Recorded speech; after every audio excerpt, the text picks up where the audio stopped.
Welcome to the Scenario Podcast, your guide to mental health and well-being. Each episode, we uncover practical tools, discuss expert insights, and explore how supplements can transform your mental health journey. Get ready to learn, grow, and thrive with us. Ever get that, restless energy? Or maybe it's just a constant, hum of worry in the background. I think we all experience some level of nervousness or, just feeling on edge sometimes. But what we're doing in this deep dive is really trying to figure out what's happening when those feelings, they become more persistent, I guess, more disruptive. Right. We're going to draw on some insights from mental health professionals to really explore all these different, facets of anxiety. Because one of the key things to understand right off the bat is that anxiety isn't just one thing. Right. It shows up in all these different forms. Yeah. And recognizing those distinctions, it seems like from what we've been looking at, can be a real turning point. Exactly. It's tempting to think of anxiety as this one single blanket of worry. Yeah. But the sources we've looked at, they show a much more nuanced picture. Okay. At its core, as you said, anxiety is a normal human reaction to stress, uncertainty, or even a sense of danger. And you might notice it as just nervousness, persistent worry, maybe a general unease. Often it comes with these physical signs too, like your heart's racing or you're feeling a bit sweaty. Right. And that kind of immediate anxiety can actually be helpful in certain situations, keep us sharp and focused in the short term. Right, like that adrenaline rush you get before public speaking, which can actually help you perform better. Exactly. But what we're focusing on today is when that anxiety shifts. Yes. When it becomes this chronic companion, excessive in its intensity and starts to really interfere with your day-to-day life, that's when it might be signaling something a bit more significant. Yeah. What professionals would call an anxiety disorder. Right. So to unpack this, I think we should really explore the 6 main types of anxiety disorders. Okay. It's recognized, I guess, clinically. So it's we're getting a clearer understanding of the different ways anxiety can show up. Yeah, and gaining that clear understanding, that map of the different types is so valuable. Okay. It lets us move beyond just those vague feelings of worry and start to identify, more specifically what might be going on within ourselves and those around us. Right. And then that specificity, that's what opens the door to more targeted, more effective ways of addressing it. Okay. And moving towards better well-being. So it's clear that anxiety disorders are a big concern for a lot of people. But what actually causes them? It's rarely just one single cause, right? Absolutely not.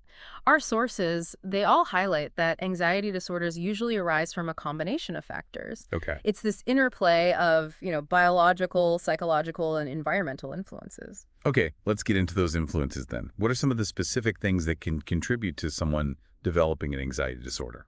Well, genetics definitely play a role. Yeah. If you have a family history of anxiety disorders, it suggests you might be predisposed. Interesting. Then there's brain chemistry, too. Our sources point to imbalances in neurotransmitters. Oh. Like serotonin and dopamine, those are the chemical messengers in the brain. Right. And they play a crucial role in regulating mood and emotions.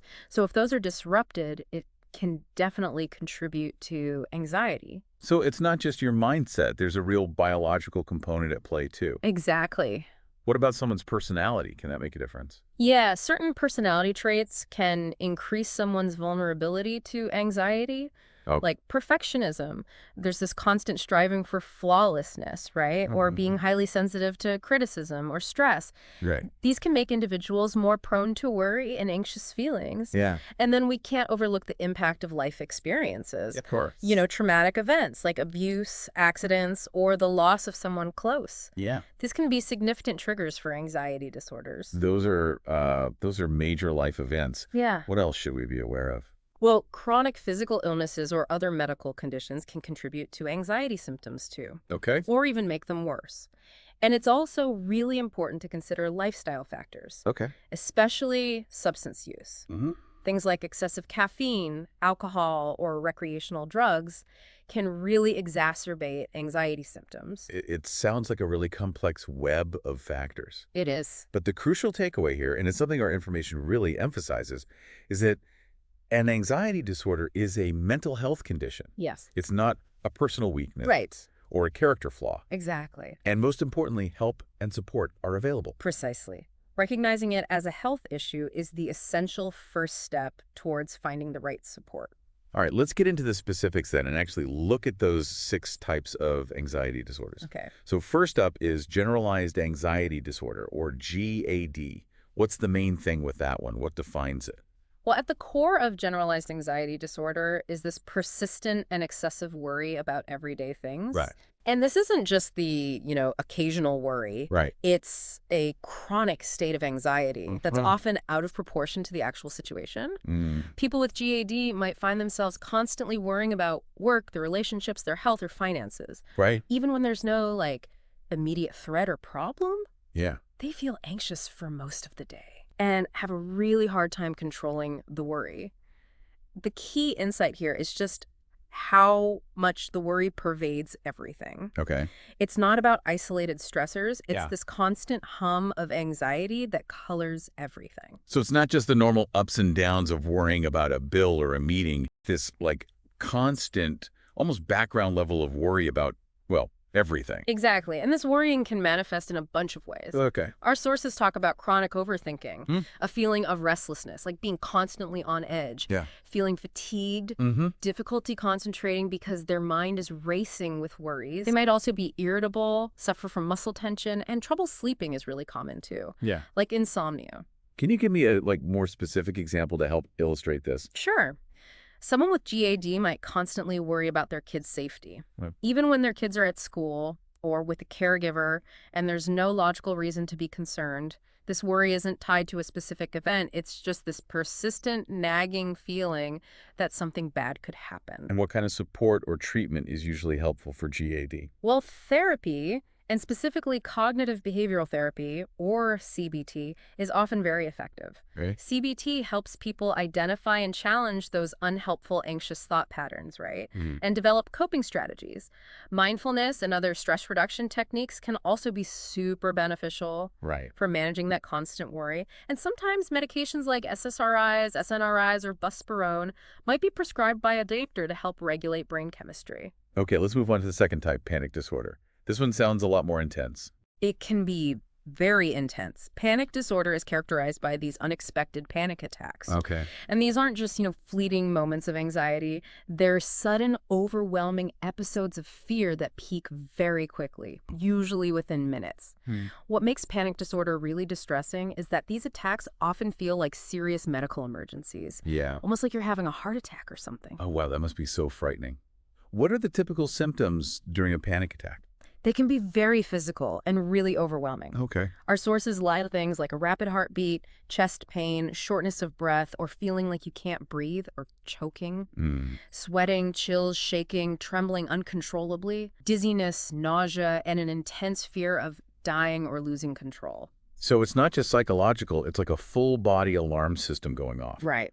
In response to what the person sees as a threat, even if there isn't one, what triggers a panic attack, or are they random? Sometimes there's no identifiable trigger. Oh, wow. And that unpredictability makes it even more frightening. Yeah. But sometimes a person might have a panic attack in a specific situation, Okay. like, say, being in a crowded place. Right.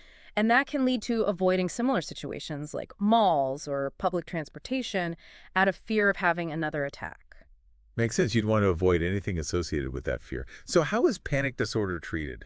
Similar to GAD, cognitive behavioral therapy, CBT, is a cornerstone of treatment, Okay. but it focuses on understanding and managing panic symptoms. Okay. Exposure therapy, where people gradually and safely confront situations they fear, can be very helpful too. It breaks that cycle of avoidance.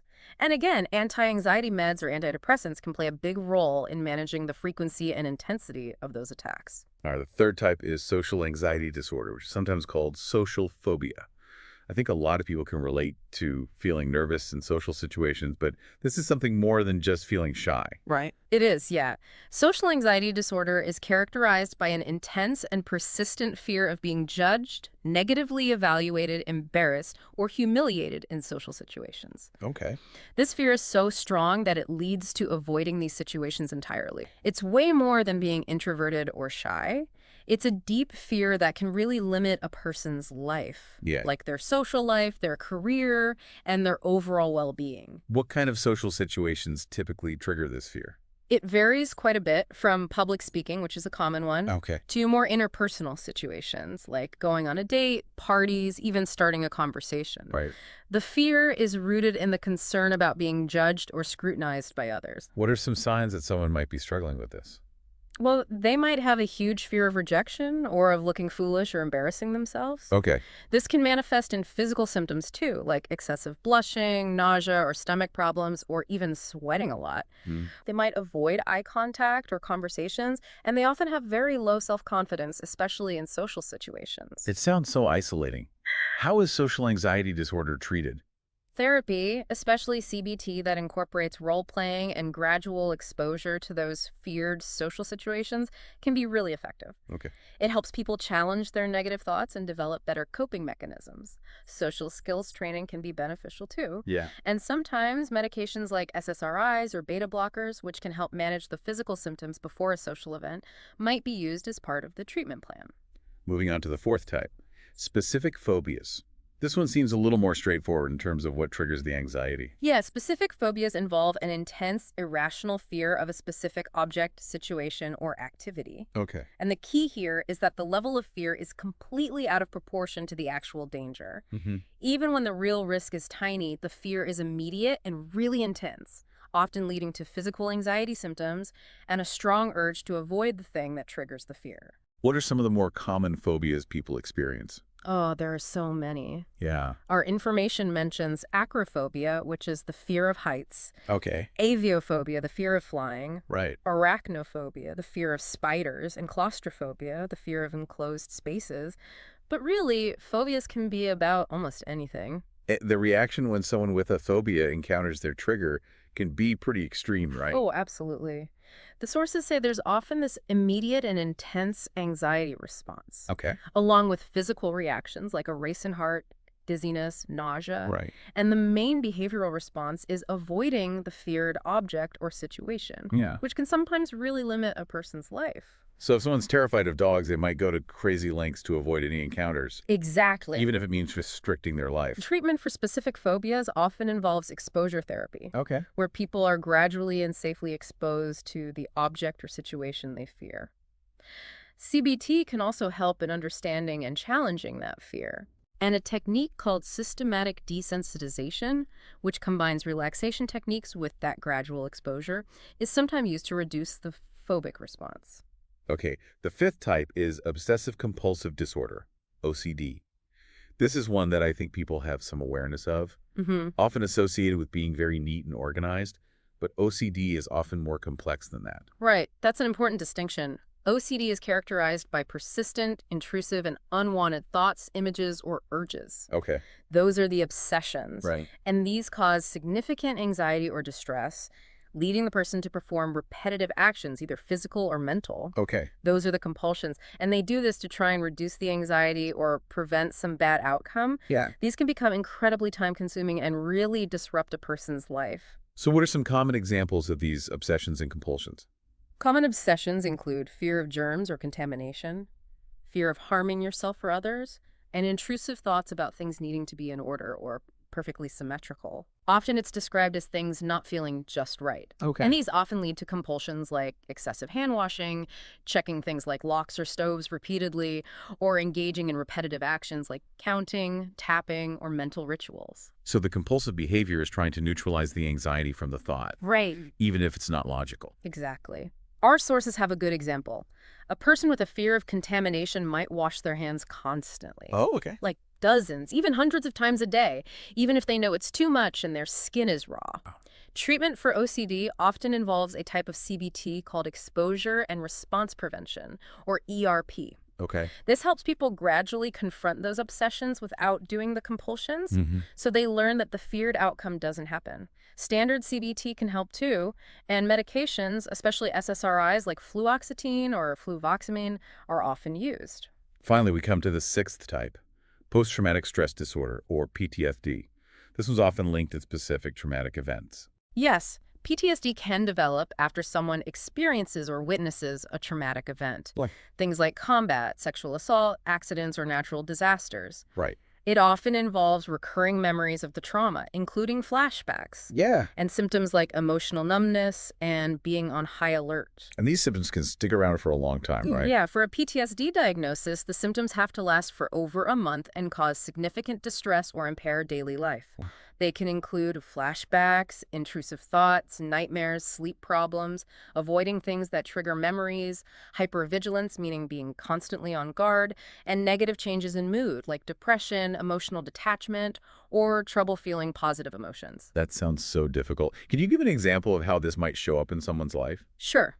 Someone who survived a car crash might have a panic attack at the sound of screeching tires. Oh, wow. They might feel like they're reliving the accident all over again. And what's the treatment for PTSD? Trauma-focused CBT is a primary approach. It helps people process the trauma in a safe environment. There's also eye movement desensitization and reprocessing, or EMDR, Okay. which is another effective therapy. Group therapy can also be great for support. Yeah. And some medications, like certain antidepressants, can be used to help regulate mood and reduce anxiety. It's been really eye-opening to go through all 6 types of anxiety disorders. Yeah, Our sources really emphasize why understanding this is so important. it is. Can you talk about that a little more? Sure. Having a good understanding of these different types is important for a few reasons. Okay. First, it helps us understand mental health better. Anxiety isn't just a vague feeling. It can show up in very specific ways. Right. And that makes it easier to recognize what you or someone you know might be experiencing. Mm-hmm. Second, it highlights that these conditions are treatable. Knowing the specific type can lead to more targeted and effective help. Yeah, it's like having a diagnosis for a physical health issue. It helps you get the right treatment. Sources also talk about how anxiety disorders don't just affect you emotionally. They can impact your whole life. Oh, absolutely. The impact can be huge. Okay. In relationships, anxiety can make it hard to be vulnerable, trust others, or deal with conflict. At work or school, it can lead to less focus, lower productivity, and even burnout. Yeah. Physically, chronic anxiety can show up as headaches, muscle pain, sleep problems, and digestive issues. And one of the saddest things is that anxiety can really make it hard to enjoy life. Right. People might avoid things they used to enjoy because they feel overwhelming or trigger anxiety. So it's a significant burden. It is. But there are also ways to cope with anxiety, even outside of formal treatment, right? Yes, definitely. Our sources talk about natural and holistic strategies. Okay. These can be really helpful alongside therapy and medication, or even as a first step for milder anxiety. Like what? Well, mindfulness meditation can be great for slowing down racing thoughts and promoting calm. Simple breathing techniques like box breathing or the 4-7-8 method can help regulate anxiety in the moment. Right. Regular exercise, even just a daily walk. Paying attention to your nutrition can help too. Maybe avoid too much caffeine and sugar. Mm-hmm. And some people find certain supplements helpful, like magnesium, omega-3s, or L-theanine. Interesting. Journaling can also be really useful. Writing out your fears and tracking triggers can give you valuable insight into your anxiety. So those are all things people can try on their own. But how do you know when it's time to see a professional? What are the signs? Our sources give some good guidance on that. Okay. If your anxiety is constant and has been impacting your life for over 6 months, that's one sign. Okay. Feeling trapped in a cycle of worry and finding it hard to function normally is another. Mm-hmm. If you're avoiding things like work, driving, or social events because of anxiety, that's also a sign. Experiencing physical symptoms like fatigue, insomnia, or chest tightness is another thing to watch out for. Mm-hmm. And if you've tried self-help and it hasn't worked, or the relief is only temporary, those are all good reasons to reach out to a therapist or mental health professional for help. It's really important to remember that getting help for anxiety isn't a weakness. No, not at all. It's about taking care of yourself. It's about taking charge of your mental health and getting the support you deserve. So, to wrap up this deep dive, it's clear that anxiety can feel very isolating. But millions of people manage anxiety disorders every day They do. with the right support and treatment, whether it's GAD, panic attacks, social anxiety, phobias, OCD, or PTSD. There's help out there. There is. And by understanding these 6 types, you're better equipped to recognize the signs in yourself and others. You are. It's a powerful first step. And on that note, here's a thought for you. Okay. Think about which of these descriptions, if any, resonated with you, or maybe what you've seen in others. Yeah. And consider what questions or areas you might want to explore further on your own journey. To better mental well-being. Exactly. Yeah. Thanks for joining us on this deep dive. Of course, it was great to be here. And we'll see you next time. Thanks for tuning in to the Scenario Podcast. Don't forget to visit scenario.com for more expert tips, articles, and supplements designed to support your mental health. If you enjoyed this episode, remember to subscribe and share it with a friend. Until next time, take care of yourself.